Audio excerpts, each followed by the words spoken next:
Hey, my name is Zach Barber. Welcome to Lawn Barber. Today we're going to start Project Stars and Stripes, where I go around finding various veterans from different services and give them a free mow for 5 minutes of conversation.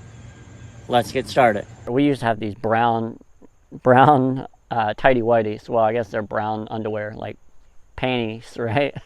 Not boxers. And when you put them on, the bottom part of the underwear was just hanging where you can just see right through. And there was somebody calling his ass out, was like, why you have somebody else's underwear on?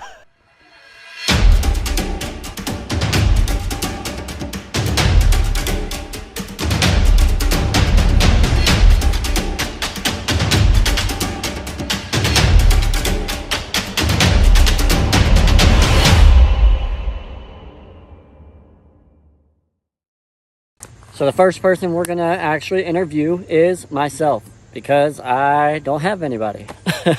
So I wanted to get this thing started rather than just wasting time. I felt like it's a good opportunity for you to meet your host, Zach Barber.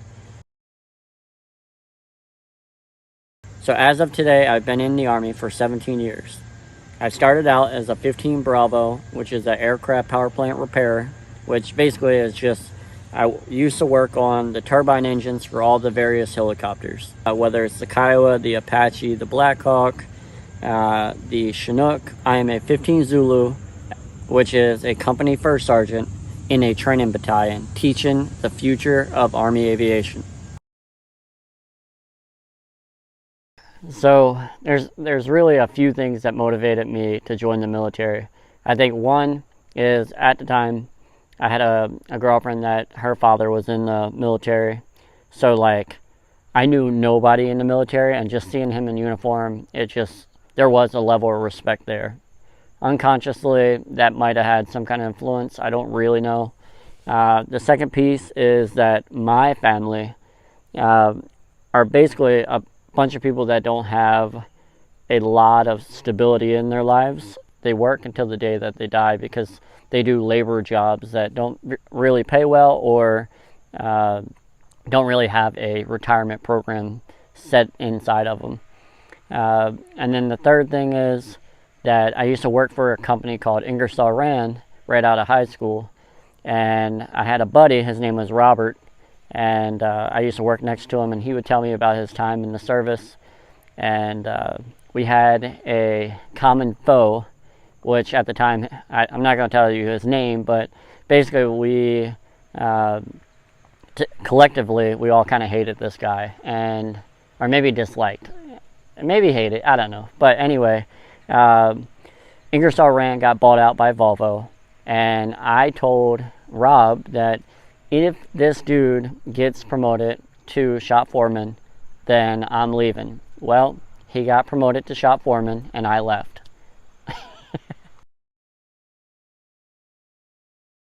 Most memorable time, craziest stories. So this is a hard one because there's so many. I think I'll start, actually I'm going to do a couple different stories. First story, I was in basic training, and in basic training you have to basically etch on the back of your clothes, or back of your shirts, on the back of your underwear, back of everything. You basically put your last name and then your last four of your social security number. And that is so that, you don't lose your clothes, or somebody doesn't take them on accident, blah, blah, blah. And that is because everybody lives in such tight quarters. Well, in boot camp or basic training, we had these, they're basically like connexes. No, they're like portables. And when you walk inside, it's basically an open floor plan, and you had all these different bunk beds along the way. And then you had an open shower bay, basically a wall with a bunch of sprinkler heads, and then a bench on the opposite side. Well, in basic training, a lot of people lose a lot of weight. And I remember leading up to this event is that there was a thief inside the bay, and this person used to steal each other's stuff, and even though things were marked, it fades out with time, and some of that stuff gets kind of intertwined. But I remember we were taking a shower, and on the bench, somebody was putting on their underwear, and his underwear. We used to have these brown tighty whities. Well, I guess they're brown underwear, like panties, right? Not boxers. And when he put them on, the bottom part of the underwear was just hanging, where you can just see right through.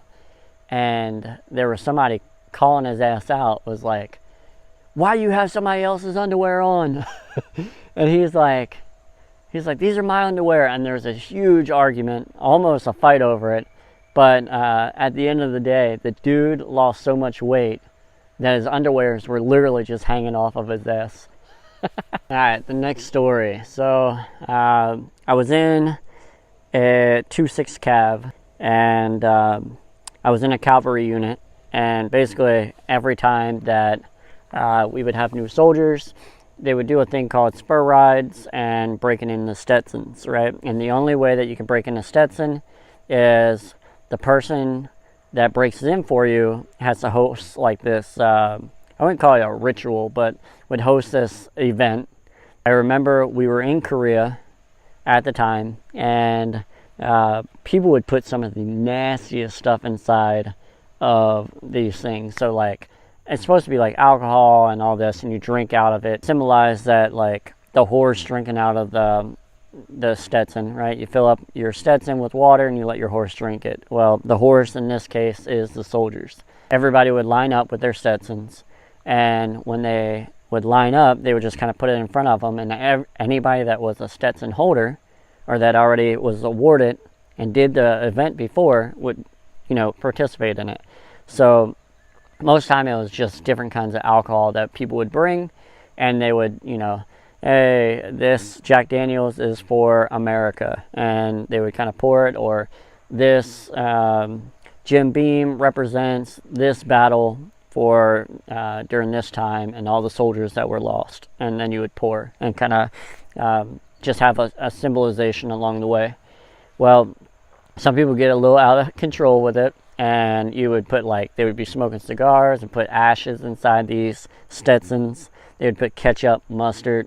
But we were in Korea, and I knew that we were going to have this event to break in these Stetsons, so I went to a local seafood market, and I got a live octopus. I kept it in the bag, and then as we were doing it, I put the octopus in one of the soldiers' Stetsons, and there were, like, the legs and the tentacles were kind of going all over the place. And at the end of it, he bit the octopus's head, and the ink went down his skin. It was so nasty. I was just drinking and just throwing up from what was inside these Stetsons. It was a great time, but I'm sure during it, it was fucking nasty. And then a feel-good memory. There's not a specific event that I remember the most, but I will tell you that change of responsibilities, change of commands, being able to give soldiers what they deserve, or promoting them, and especially in front of their peers and their families, is by far the most memorable thing that I get to do on the regular. I think that's a very hard question, because I don't know where I would be without the military. So, give you a little bit of backstory, is that my fathers, my uncles, I don't know about my grandfather, but it goes back a couple generations that I'm the only guy that I'm aware of that has graduated high school. But not only did I graduate high school, but also the Army allowed me to be very successful in my career, and then got me out of whatever local experiences I would have had, and allowed me to explore the country. I think the Army shapes everyone. Either have it or you don't.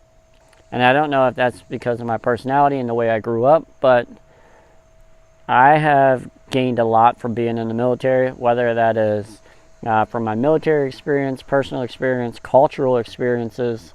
But I've been all over the world, and I've had friends and people that have influenced me from all over the world.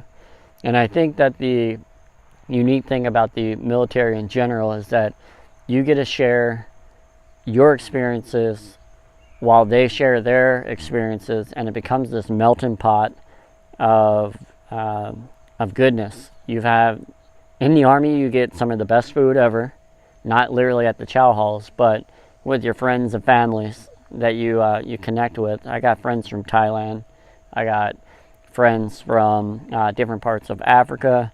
I got friends from the Middle East, Mexico, just all over the world. My wife is from Hawaii. Do you think that I would have ever married somebody from Hawaii if I didn't join the Army? Absolutely not. The next question is, how did I transition out of the military? Well, I haven't. I'm still in the Army. However, I am towards the end of my career. And it's actually kind of a scary thing. It's because I joined the Army when I was 20 years old, 19, 20 years old. And I have been in this career my entire life. I have tried to transition or prepare myself for the transition by obtaining my bachelor's degree and currently enrolled in my master's, but it's really hard to kind of know what life is going to be like outside of the military, and I don't really have any experience on that, minus the fact that while I am in the Army allows me to, and all military branches allow you to set yourself up for success by getting free college, by getting these work experiences and meeting good people. What advice would I give? So I would probably tell my kids that the military is a great thing. You learn a lot from the people around you, the actual service and the job that you obtain. You can get out as much as you want because the Army's going to get theirs, so you might as well do everything that they allow you to. Don't get me wrong, I love everything about being enlisted. There's nothing wrong with it. But the longer I stay in, the more I think that it would have been a better idea to go the other routes. I think that if I was going to do it all over again and I had the knowledge that I have today, I would have went straight for an officer slot or a warrant officer slot rather than go and enlist it. I didn't know any better, and I don't know if I could even qualify for those other positions because they have a better lifestyle.